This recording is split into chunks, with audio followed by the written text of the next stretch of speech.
So I think most of us as golfers have got to that stage at some point where we feel we can stand up with driver,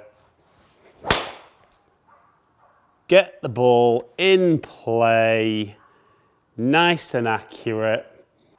And I'm sure most of you watching would take 2-3-4 carry and 2-6-3 total.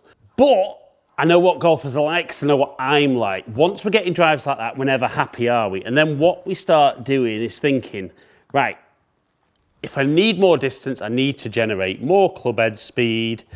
And we stand up there, try and generate some speed. And I've hit that one a little bit out the toe, generated lots and lots more speed, but actually cost me a little bit of distance.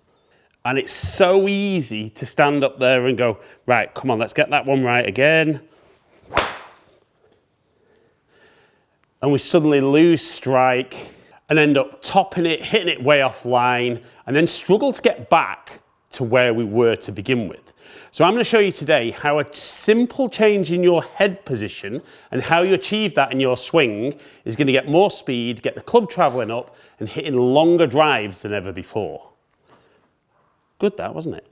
So what I want you to understand from a head position is when we set up to the golf ball, very often our head is behind the ball, and if you were to look down at the ball, you can see probably the bottom of your tee if you're someone who tees it up nice and high like I do.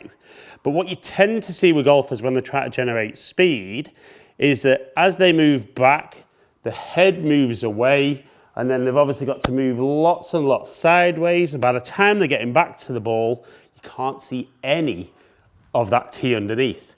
Now that's going to cause poor strike, but it's also going to get the club travelling down through impact. So even if you generate a little bit of speed side to side, you're going to lose it by being less efficient with the club. So I'm going to talk you through how we're going to use the ground a little bit better in order to not move around as much, but because we use the ground more, we're going to generate more speed and actually get you hitting the ball up a little bit more.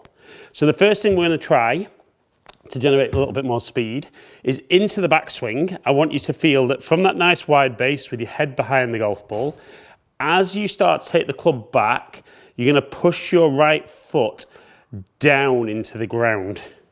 Okay? So what you'll see with a lot of golfers is they don't really push down into the ground, but they'll let the hips kind of slide off the golf ball. So I'm going to just push down into the ground. Straight away, that feels like that hip's now going to start moving back rather than sideways. So that straight away should get me making a bigger hip turn and allow the shoulders to turn a little bit more. Right, so let's hit one with that thought to begin with, and let's see if that club head speed initially jumps up. So it felt good. So we see 104 mile an hour. Already starting to see the low point move back a little bit. 2.5 inches behind. Club's travelled up 1.2 degrees. 255 carry and 287 total.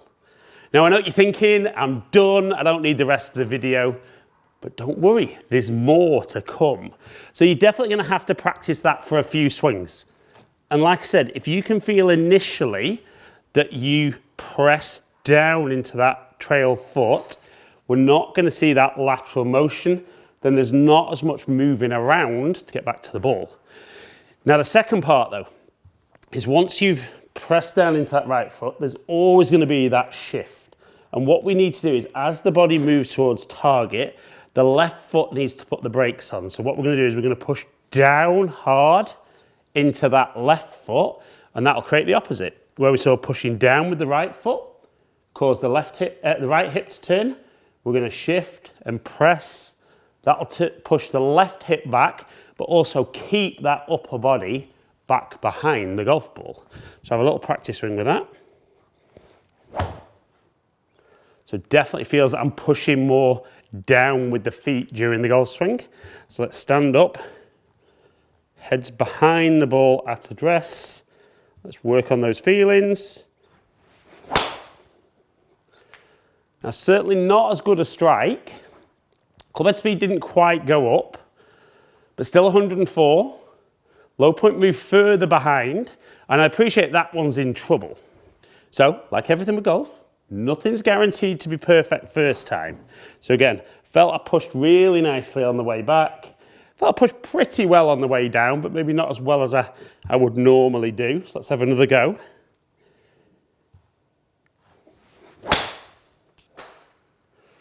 So again, felt good, but not out the middle of the golf club. Felt heely that time. So again, 104 mile an hour. Low points move further back. So again, even that miss hit there is as long and nearly as accurate as the one at the start. Okay, so I can definitely feel on the way back I'm doing that. Definitely finding it hard to do two things at once, which we will. So I would say spend more and more time working on the first bit. Then when you feel you're doing that a bit more naturally, then focus more on the way through. So that's what I'm going to do now. I'm not going to worry too much about what's happening in my backswing.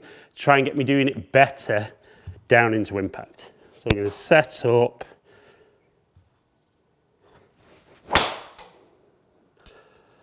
That felt a little bit more solid. Just set off a fraction right.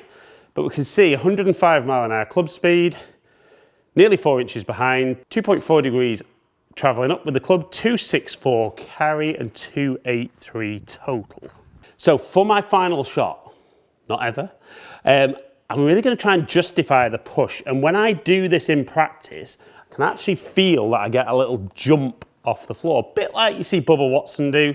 By no means am I comparing my speed and my swing to Bubba Watson, but if I can get that really extreme movement, we should see club speed jump up a bit, low point go even further behind, and if I can strike the ball, should see my longest drive of the day.